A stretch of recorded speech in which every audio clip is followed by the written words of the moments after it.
Thank you for tuning in to Faith Connection. Karibuni, asanteni sana kwa kuwa pamoja nasi kwenye uhusiano wa imani. Gracias por sintonizarnos en la conexión de fe. Faith connection ప్రోగ్రామ్కి మిమ్మల్ని ప్రేమతో ఆహ్వానిస్తూ ఉన్నాము. మీ విశ్వాసము దేవునిలో ఉండాలని కోరుచున్నాము. దేవునికి స్తోత్రం, హల్లెలూయా.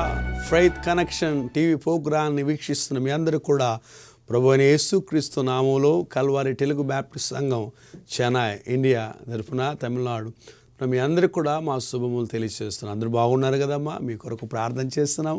మీ కొరకు నిత్యము మా ప్రార్థనలు జ్ఞాపకం చేస్తున్నాం. మా కొరకు కూడా ప్రార్థన చేయండి. మా పరిచర్య కొరకు గురించి కూడా ప్రార్థన చేయండి. మరొక దినంలో దేవుని వాక్యమును చెప్పేదానికి ఆ దేవాతి దేవుడు ఇచ్చిన అవకాశాన్ని బట్టి, గొప్ప ఆధిక్యతను బట్టి నేను చాలా సంతోషిస్తున్నాను. ఎంతో ప్రార్థనపూర్వకంగా ఆ సంఘమంతా కూడా ప్రార్థన చేస్తున్నారు.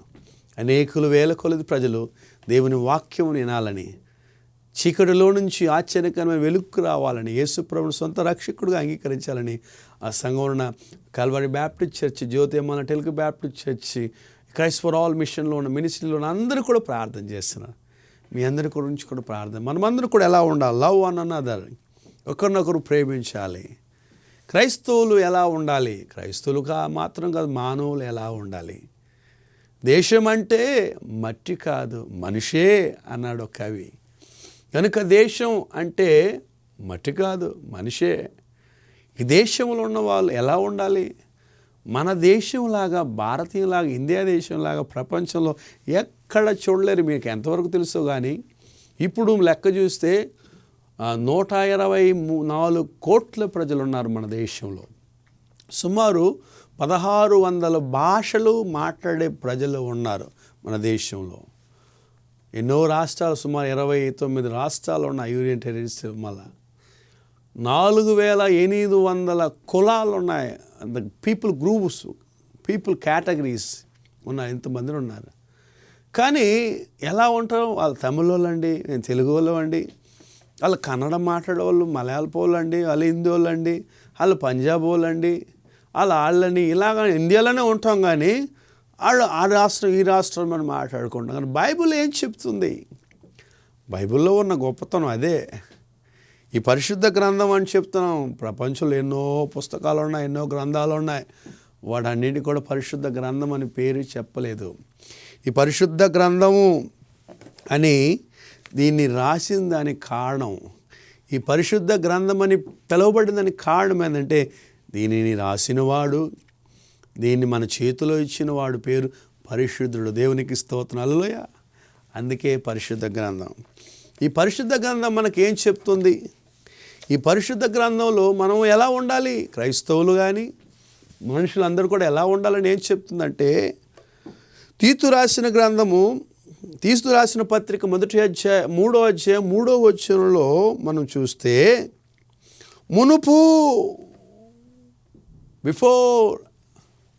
మునుపు మనం అవివేకులుమై, అవిధేయులుమై, ఒకరి మీద ఒకరు మోసపోవచ్చు, ఒకరి మీద ఒకరు సాకులు చెప్చు, గొడవలు పెడుతూ, జగడమేస్తూ ఉన్నాము. అది తమిళ వాళ్ళం, తెలుగు వాళ్ళమే,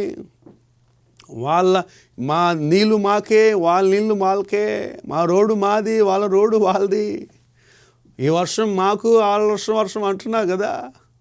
కానీ మునుపు అని రాయబడి ఉంది అక్కడ. మునుపు అంటే యేసు ప్రభు రాక మునుపు, నీ జీవితంలో యేసు ప్రభుని సొంతం చేసుకున్న దానికి మునుపు, యేసు బిడలుగా అవ్వేదానికి మునుపు, యేసు ప్రభుని సొంత రక్షకుడుగా అంగీకరించడానికి మునుపు మనం ఎలా ఉన్నామంట? అవివేకులుమై, అవిధేయులుమై. అవివేకులమంటే ఇష్టానుసారంగా జీవించాం. మన మాటలు తీరు వేరుగా ఉన్నది, మన జీవిత విధానం తీరు. బైబిల్ నుంచి చాలామంది చెప్పవచ్చు. యేసు ప్రభు 12 మంది శిష్యుల్ని తయారు చేశాడు. ఆయన 12 మంది తయారు చేస్తే ఆఖరి వరకు కూడా ఇస్కరియోతు యూదా మారలేదమ్మా. చూసారా? ఇస్కరియోతు యూదా ఏం చేసి డబ్బులు కాశపడి ఆయన అప్పగించాడు. అంతవరకు ఎందుకు వెళ్ళారు? పేతురు ఉన్నాడు కదా, సైమన్ పేతురు, కాబా అంటారు కదా. ఆ పేతురు ఎప్పుడు కత్తి పెట్టుకొని తిరిగేవాడు. యేసుప్రభు ఎప్పుడు కత్తి తీసి పక్కన పెట్టి అన్నాడా? లేదు. అనుకుని బలహీనం. యేసుప్రభు నా తోటలో, గెత్సేమనే తోటలో పట్టేదానికి, ఆ రాత్రి పట్టేదానికి వచ్చినప్పుడు, సైనికులందరూ వచ్చినప్పుడు పేతురు టక్కుని కత్తి తీసి చెవు కోసేశాడు అధికారిని, ఆ సైనికుని. పేతురు కత్తి తీసి పక్కన పెట్టి, కత్తి తీసిన వాడు కత్తిలో పోతాడని అప్పుడే అన్నాడు ఆయన. చూసారా? కనుక మనం యేసు ప్రభు రానప్పుడు అలా ఉన్నాం. అవివేకులమై, అవిధేయులమై, మోసపోవచ్చు. ఒకరి మీద ఒకరు మనం ఏం చేస్తాము? Hate one another for envy. విరోధం. ఒకరు వాడంటే నాకు అవ్వదు, వీళ్ళంటే నాకు అవ్వదు. ఒక ఆయనతో brother praise the lord brother అన్నాను. ఆయన అన్నాడు మేము అదర్ అన్నాడు ఆయన. నాకేం అర్థం అవడం లేదు అది ఎందుకన్నాడు అని. Brother praise the lord brother అని చెప్తే బ్రదర్ మేము అదర్ బ్రదర్ అన్నాడు ఆయన. ఆ డినామినేషన్ అన్నాడేమో నాకు అర్థం లేదు, కులం గురించి అన్నాడు నాకు తెలియడం లేదు. నాకే ఆశ్చర్యమైంది ఎందుకరా అదర్ అంటున్నాడు అనేసి. ఎందుకంటే ఆయన అలా తయారు చేశారు ఆయనకి. అక్కడికి వెళ్ళకూడదు, ఇక్కడికి వెళ్ళ, ఇదే మన చర్చి, అదే మన పరిశుద్ధులమే, మనం చెప్పిందే వాక్యం. అలాగల మునుపు అలా ఉన్నాం, కానీ ఇప్పుడు అలా ఉండకూడదు. యేసుప్రభు వచ్చినాక, యేసుప్రభు వచ్చిన తర్వాత ఎలా ఉండాలంటే దేవుని వాక్యం చెప్తుంది. యోహాను రాసిన సువార్త 15వ అధ్యాయము 12వ వచనం చెప్తుంది, నేను మిమ్మల్ని ప్రేమించినట్టుగా మీరును ఒకరిని ఎడల ఒకరు ప్రేమించండి. హల్లెలూయా. బ్యాప్టిస్ట్ వాళ్ళు అంటే పెంతకోస్తలు కావదు, పెంతకోస్తలు అంటే లోతరన్ కావదు, లోతరన్ కంటే మెథడిస్ట్ కావదు, మెథడిస్ట్ అంటే బ్రదర్స్ కావదు. ఇలాగా రకరకాలుగా ఒకరి మీద ఒకరు సాకులు చెప్పుకుంటాం. నేను గొప్ప అని చెప్పుకుంటున్నాం. కానీ ఒకరినొకరు ప్రేమిస్తున్నామా? ఒకరి మీద ఒకరు ప్రేమ కలిగి ఉన్నామా?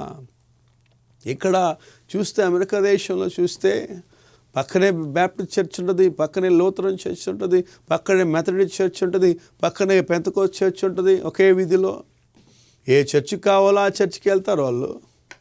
ఏ చర్చికి కావాలంటే వాళ్ళు ఆరాధన చేసుకుంటారు, వాళ్ళ పార్కింగ్ వాళ్ళు చేసుకుంటారు. మనకైతే ఈ చర్చ్ పక్కన ఆ చర్చ్ పెడితే ఒప్పుకోరు. మనం ఆ చర్చి ఈ చర్చి వస్తే గొడవలు వచ్చేస్తుంది. ఒకే గొడవ. ప్రేమ ఉందా? ఒకరి మీద ఒకరు ప్రేమ. దేవుడు అంటున్నాడు, నేను మిమ్మల్ని ప్రేమించినట్టుగా మీరును ఒకరిని ఎడల ఒకరు ప్రేమ కలిగి ఉండాలి. హల్లెలూయా. ఈనాడు భార్య భర్తల మధ్యన ప్రేమ చల్లారిపోయిందండి.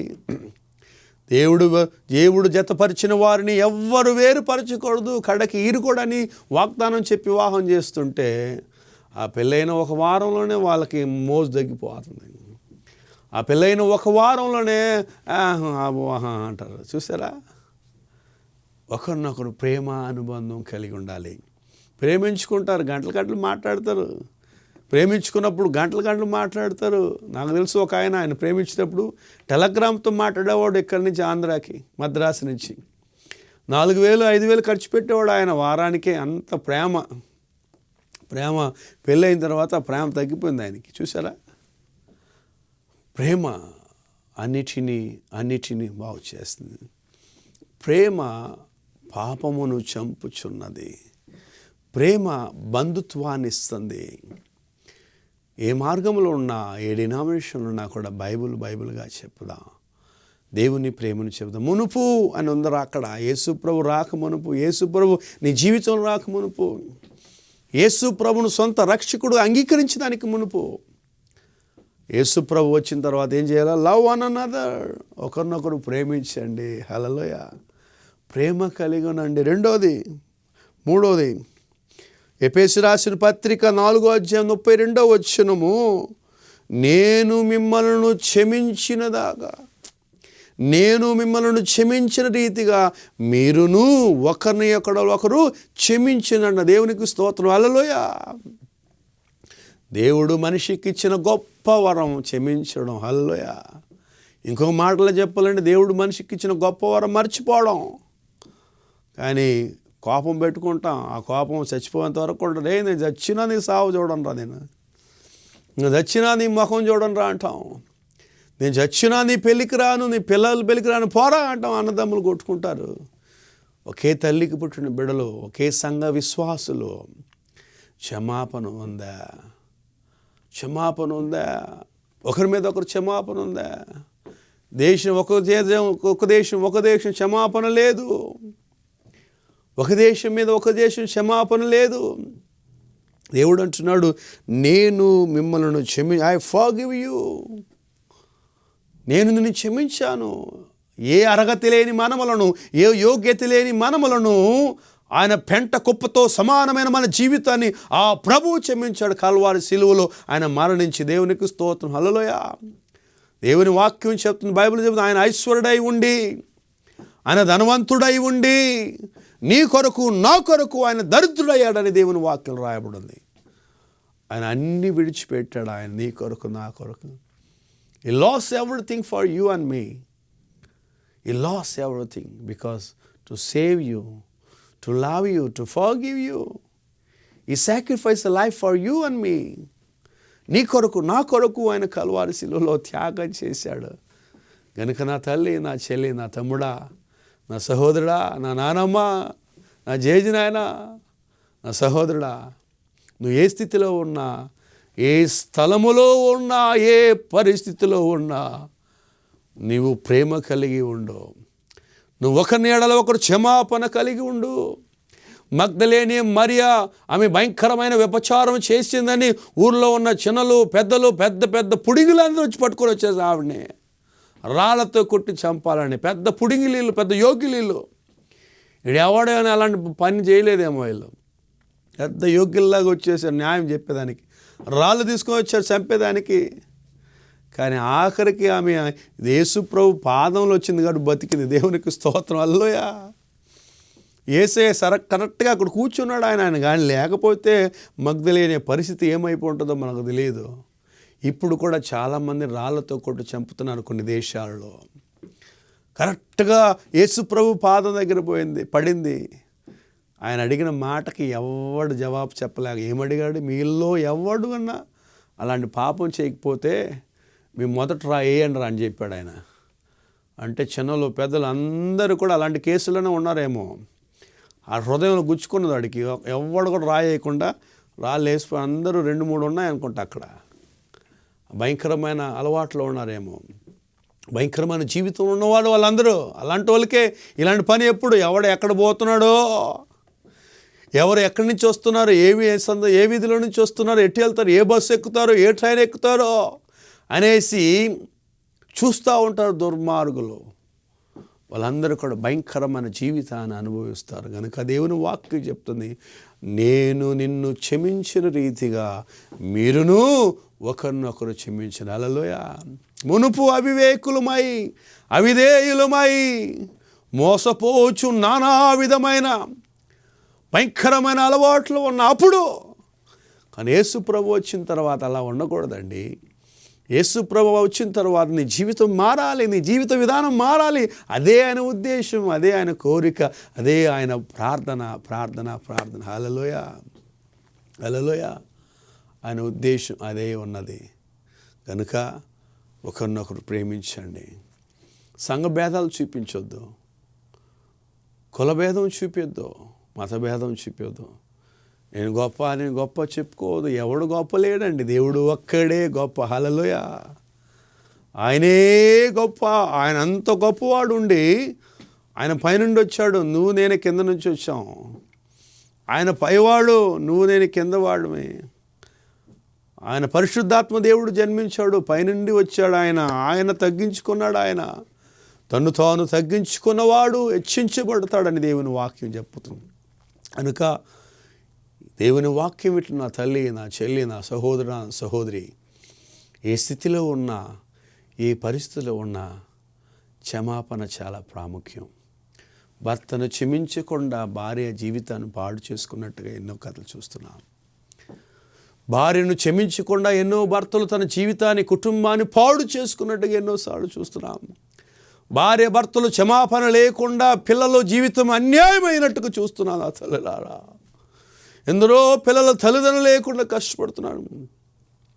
ఎందరో సినిమా యాక్టర్స్ లక్షల డబ్బులు సంపాదిస్తూ, ఎందరినో నవ్విస్తూ, ఎన్నో సినిమాలు నటించిన వాళ్ళ జీవితంలో క్షమాపణ లేకుండా, భార్యను భర్త క్షమించకుండా, భర్తను భార్య క్షమించకుండా, సంతోషం లేకుండా, సమాధానం లేకుండా ఈనాడు పిల్లలు అన్యాయంగా ఉన్నారు. కనుక దేవుడు అంటున్నాడు, నేను మిమ్మల్ని క్షమించినట్టుగా ఒకరినొకరు క్షమించిన. హల్లెలూయా. కనుక ఈ క్షమాపణ లేకుండా ఒకరొకరు చంపుకుంటున్నారు. ఈ క్షమాపణ లేకుండా ఒకరినొకరు చంపుకుంటున్నారు. అమ్మ, దేవుడు ప్రేమామయుడు. ఒకవేళ నీ భార్య నీకు వ్యతిరేకంగా చేసినప్పుడు క్షమించు. దేవుడు క్షమించలేదా మగ్దలేని మరియని? దేవుడు క్షమించలేదా ఆయన జక్రాయిని? దేవుడు క్షమించలేదా భయంకరమైన వాళ్ళని? ఆయన క్షమిస్తాడు మిమ్మల్ని, ఆయన చూసుకుంటాడు. ఎవరి మీద న్యాయం చెప్పేదా? నీకు నాకు యోగ్యత లేదు.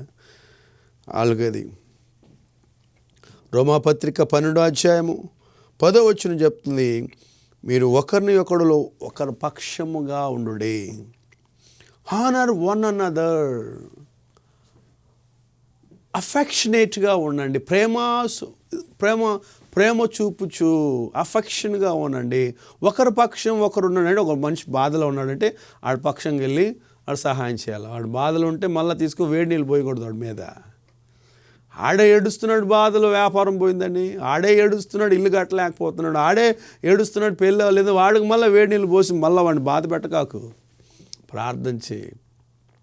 ఎవరైనా బాధలో ఉంటే వాళ్ళ కొరకు నువ్వు ప్రార్థన చేయి. నువ్వు సంతోషంగా ఉంటే నువ్వు కీర్తన పాడుచని దేవుని వాక్యం చెప్తుంది. హల్లెలూయా. ఒకరి మీద ఒకరు అనురాగము కలమై ప్రార్థన ద్వారా అఫెక్షనేట్గా ఉండాలా, ఆనర్ చేయాలా. ఈ ప్రేమ క్షమాపణ ఎంత గొప్పదండి. ప్రేమ అన్నిటినీ సహించుతుంది. యేసుక్రీస్తు ప్రేమ శాశ్వతమైనది. It is ever lasting love. ఆయన ప్రేమ మార్పు లేని ప్రేమ, అన్చేంజబుల్ లవ్. ఆయన ప్రేమ నిత్య ప్రేమ, ఎవర్ లాస్టింగ్ లవ్. ఆయన ప్రేమ కల్మసము లేని ప్రేమ, కపటం లేని ప్రేమ. ఆయన ప్రేమ, ఆ ప్రేమ నీలో ఉండాలి. ఎంత ప్రేమమయుడండి. ప్రేమ కలిగి ఉన్నామా మనం? మన కుటుంబంలో ప్రేమ ఉందా? ఉదయం లేచిన తర్వాత వాళ్ళ మీద వీళ్ళ మీద కంప్లైంట్ చేసుకుంటూ ఉంటాం. వాళ్ళు అలా చేశారు, వీళ్ళు ఇలా చేశారు. ఎప్పుడుదా పొద్దుపోద్దో అని చూస్తూ ఉంటాం. ఎప్పుడు రా వాళ్ళ మీద కంప్లైంట్ చేస్తూ ఉంటామని చూస్తాం. పోలీస్ స్టేషన్లో ఆఫీసర్ ఇన్స్పెక్టర్స్కి ఎంత టెన్షన్ ఉంటుంది తెలిసిన వాళ్ళకి. వాళ్ళు ఉదయం ఉదయమే వచ్చేసారు అనుకుంటారు. ఇన్స్పెక్టర్ రావడమే 11 గంటలకు వస్తాడు, 10-11 గంటలకు వస్తాడు స్టేషన్కి. రాగానే లైన్గా ఉంటాయి కేసులు. ఆయన రాగానే ఆయన మీద పడతారు, ఇది అని. చూసారా పోలీస్ స్టేషన్లో ఒకరోజు కూడా కేసు లేని ఒక రోజు ఉందా? భయంకరమైన జీవితంలో జీవిస్తున్నాం మనం. ప్రేమ అన్నిటినీ సహిస్తుంది. భార్యాభర్తల మధ్యన ప్రేమ. అందుకే చాలా చక్కటి ఒక పాట ఉంది. ప్రేమ యేసుని ప్రేమ ఎవ్వరు కొలువలేనిది, నిజము దీనిని నమ్ము, ఇది భువి అందించలేనిది. ప్రేమ యేసుని ప్రేమ ఎవ్వరు కొలువలేనిది, నిజము దీనిని నమ్ము, ఇది భువి అందించలేనిది. భార్యాభర్తల మధ్య వికసించిన ప్రేమ పుష్పము, భార్యాభర్తల మధ్య వికసించిన ప్రేమ పుష్పము, వాడిపోయి రాలును త్వరలో, మూడులా మిగిలిపోవును. వాడిపోయి రాలును త్వరలో, మూడులా మిగిలిపోను. ఎన్నాడెన్నడు మారనిది నా యేసుని దివ్య ప్రేమ, ఎన్నాడెన్నడు వీడనిది నా యేసుని నిత్య ప్రేమ. ప్రేమ యేసుని ప్రేమ ఎవ్వరు కొలువలేనిది. ధరణిలోని ప్రేమలన్నీయు స్థిరము కాదు దరిగిపోవును, ధరణిలోని ప్రేమలన్నీయు స్థిరము కాదు కరిగిపోవును, క్రీస్తు యేసు కల్వరి ప్రేమ కడవరకు ఆదరింతును. క్రీస్తు యేసు కల్వరి ప్రేమ కడవరకు ఆదరింతును. ప్రేమ యేసుని ప్రేమ ఎవ్వరు కొలువలేనిది, నిజము దీనిని నమ్ము, ఇది భువి అందించలేనిది. హల్లెలూయా. ప్రేమ యేసు ప్రభు అంటున్నాడు, నేను మిమ్మల్ని ప్రేమించినట్టుగా మీరును ఒకరినొకరు ప్రేమించండి. విలియం కేరీ దేవుని ప్రేమించాడు కాబట్టి ఇండియా దేశానికి వచ్చి గొప్ప పరిచయం చేశాడు. డేవిడ్ లివింగ్స్టన్ ఆఫ్రికా దేవుని ఎక్కువ ప్రేమించాడు కాబట్టి ఆఫ్రికా దేశంలో గొప్ప కార్యం చేశాడు. హడ్సన్ టైలర్ దేవుని ఎక్కువ ప్రేమించాడు కాబట్టి చైనా దేశంలో గొప్ప సేవ చేశాడు. ఆయన సిటీ స్కాట్ అనే మిషనరీ దేవుని ప్రేమించాడు కాబట్టి ఆయన జపాన్లో గొప్ప పరిచయం చేశాడు. సాధు సుందర్ సింగ్ దేవుని ఎక్కువ ప్రేమించాడు కాబట్టి దేవుని కొరకు ఎక్కువ కార్యాలు చేశాడు. 150 సంవత్సరాలుగా ఇప్పుడు బర్త్డే చేసుకుంటా స్వామి వివేకానంద గొప్ప మాట చెప్పాడు. ఆయన అన్నాడు, యేసు ప్రభు కాలంలో కానీ నేను పాలస్తీన్లో పుట్టుంటే నేను ఆయన పాదమును నా కన్నీటిలో కాదు నా గుండెలో నుంచి వస్తున్న పరిశుద్ధమైన రక్తం ద్వారా ఆయన పాదాలు నేను కడుగుతాను. నేను పరిశుద్ధుడు అనే ఒక వ్యక్తి ఉన్నాడంటే ఆయన యేసే. పరిశుద్ధంగా జీవించిన వ్యక్తి ఒక దేవుడని ఉన్నాడంటే ఆయన యేసు ప్రభువే అని ఆయన చెప్పినట్టుగా చూస్తున్నాం. కనుక ఈరోజు దేవుని వాక్యం ఇచ్చిన నీవు మనం ఒకరినొకరు ఎలా ఉన్నాం, సంఘభేదం లేకుండా, డినామినేషన్ భేదం లేకుండా యేసు ప్రభువుని గురించి మనం చాటి చెప్పుదాం. మన చుట్టుపక్కల వాళ్ళకి ఎవరైనా చెప్పామా? మన ఇంటి పక్కన ఎంతమంది ఉన్నారండి? మన వీధిలో ఎంతమంది ఉన్నారండి? మన గ్రామంలో ఎంతమంది ఉన్నారమ్మా? ఎక్కడికో వెళ్ళవలసిన అవసరం లేదు, మన చుట్టుపక్కన ఉన్నారు, మన ఇంట్లోనే ఉన్నారు. వాళ్ళందరినీ దేవుళ్ళు నడిపిద్దాం. ఒకరినొకరు ప్రేమ కలిగి ఉందాం. యేసు అనగా దేవుడు ప్రేమ స్వరూపి. God is love. దేవుడు అన్న ఒక వ్యక్తి నరుణ్ణి ప్రేమించాడు, మనిషిని ప్రేమించాడు. యోహాను రాసిన సువార్త 3:16 దేవుడు లోకమును ఎంతో ప్రేమించను, ఎంత కాదు అంత కాదు, ఎంతో ప్రేమించను. అందుని బట్టే తన అద్వితీయ కుమారుని, ద బిగాటన్ సన్, ఆయన అద్వితీయ కుమారుని మన కొరకు పంపించాడు ఆయన. అందుని బట్టి నీవు నేను శాపము నుంచి, పాపము నుంచి, నరకములో నుంచి విడిపించబడ్డాం. ఆ ప్రేమ మనం చూపిద్దాం, క్షమాపణ మనం చూపిద్దాం, ఒకరినొకరు క్షమిద్దాం, ఒకరి మీద ఒకరు ప్రేమానుబంధం కలిగి ఉందాం, ఒకరి మీద ఒకరు పక్షమై ఉందాం. చివరిగా ఎబ్రీ రాసిన పత్రిక 10వ అధ్యాయం 25వ వచనం చూస్తే, నేను ఒకరిని ఒకరు బుద్ధి చెప్పుచు, ఒకరిని మీద ఒకరు మీరు బుద్ధి చెప్పుచు, కొందరు మానుకున్నట్టుగా మీరు మానుకోకుండా ఒకరి మీద ఒకరు బుద్ధి చెప్పుచు, కురికొల్పుచు. దేవుని మందిరానికి వస్తారు, కొందరు ఆగిపోతారు. దేవుని మందిరానికి వస్తారు, కొందరు వాళ్ళు కనపడరు. ఏంటంటే ఇంటి పనులు ఎక్కువ ఉన్నాయి పాస్టర్ గారు అంటారు. ఇంట్లో పిల్లలకు ఇంటి పనులు చేయడమే సరిపోతుంది పాస్టర్ గారు, మాకు ఇంటి పనే మాకు పెద్దదిగా ఉందని చెప్తారు చాలామంది. కానీ దేవుని మర్చిపోతారు. అలాగ మానుకున్నట్టుగా మానుకోవద్దమ్మా.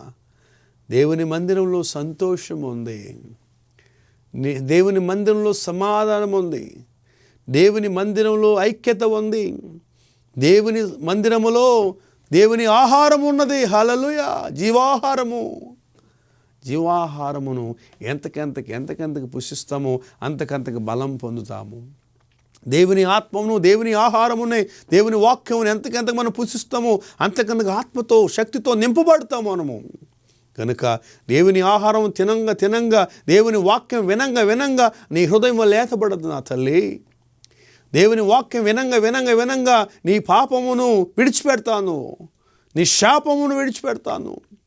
శాపము దూరం అయిపోద్ది, పాపము దూరం అయిపోద్ది, నీవు పరిశుద్ధంగా చెప్పబడతా. హల్లెలూయా.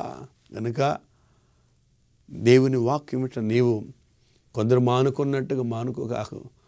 ఆమె నన్ను చూస్తుంది ఒకలాగా, ఆమె నన్ను తిట్టింది, ఆమె నన్ను ఎగతాటలో మాట్లాడుతుంది, ఆమె నా మీద అలా చెప్పిందంటే ఇలా చెప్తాను చాకులు చెప్తారు. వాళ్ళతో వెళ్తే సంబంధం ఏమమ్మా? నీకు దేవునికే సంబంధం. మన మందిరానికి ఎందుకు వెళ్తాం? వాళ్ళని చూస్తానిక మందిరానికి వెళ్ళడం, దేవునితో నువ్వు సహవాసం చేయాలి. దేవుని దగ్గర నీ బాధలు చెప్పుకో, దేవుని దగ్గర నీ కష్టాలు చెప్పుకో, దేవుని దగ్గర నీ కోరికలు చెప్పుకో. దేవా నన్ను కాపాడు ప్రభువా, యెహోవా నన్ను కాపాడు, నాతో ఉండు, మాలో ఉండు, అయ్యా నన్ను నడిపించు అని ప్రభు దగ్గర అడగండి. అలాగ ప్రార్థన చేసి దేవుని శక్తిని, దేవుని బలమును పొందిన వాళ్ళు ఎంతమంది ఉన్నారమ్మా? ఎంతమంది చెప్పగలం మనం?